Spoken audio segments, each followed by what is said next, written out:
Now, on May 27th, the Higher Education Ministry announced no face-to-face lessons allowed and that all university lectures must be conducted purely online until the end of the year, while exemptions are made for students requiring laboratory work, practicals or workshops. Some feel that this relaxation is not enough.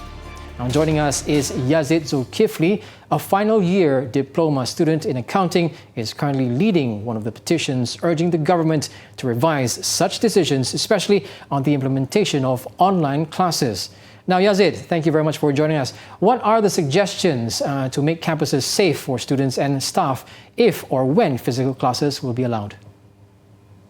So basically, they could just apply a basic social distancing like they use on restaurants and also stores, actually. And also, since Malaysia is moving towards the recovery phase, like preschool and high school are also allowed to be open, why can't university and colleges do the same with a better or same procedure? It's actually a good point to consider the fact that some classes have a very high number of students, but probably lecturers, staff, and also students can apply a self-consciously social distancing, such as what we do in public transportation. And also they can utilize My Sejahtera app for contact tracing. And also, even before MCO implemented, they already started using temperature reading check, provide students with hand sanitizer, and also ensure that students wearing face masks. So I think it is possible for students to follow this standard operation procedure once again.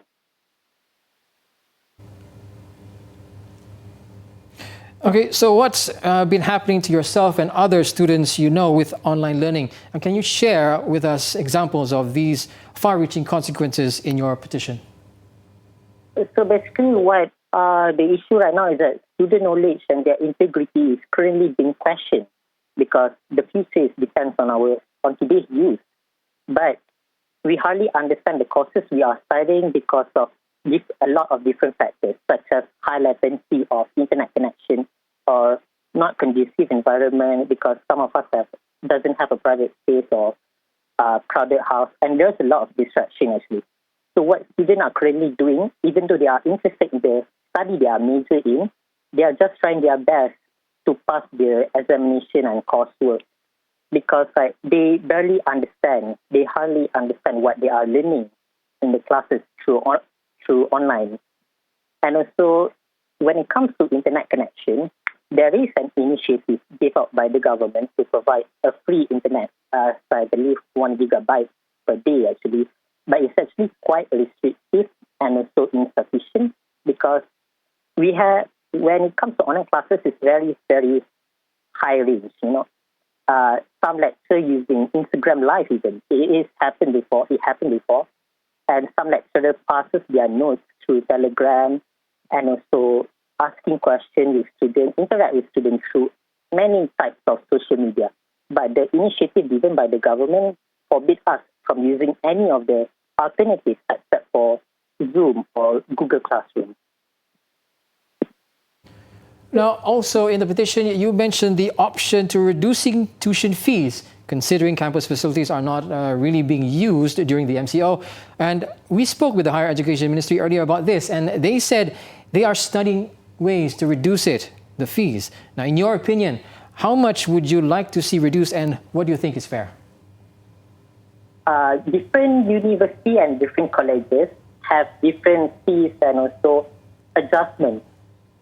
So it depends on the university and college to do the adjustment. But so far I cannot say anything because what we agree upon when we register in our courses in our university and colleges is that it's for physical classes, physical classes, and also facility fees and tuition or hostel fees.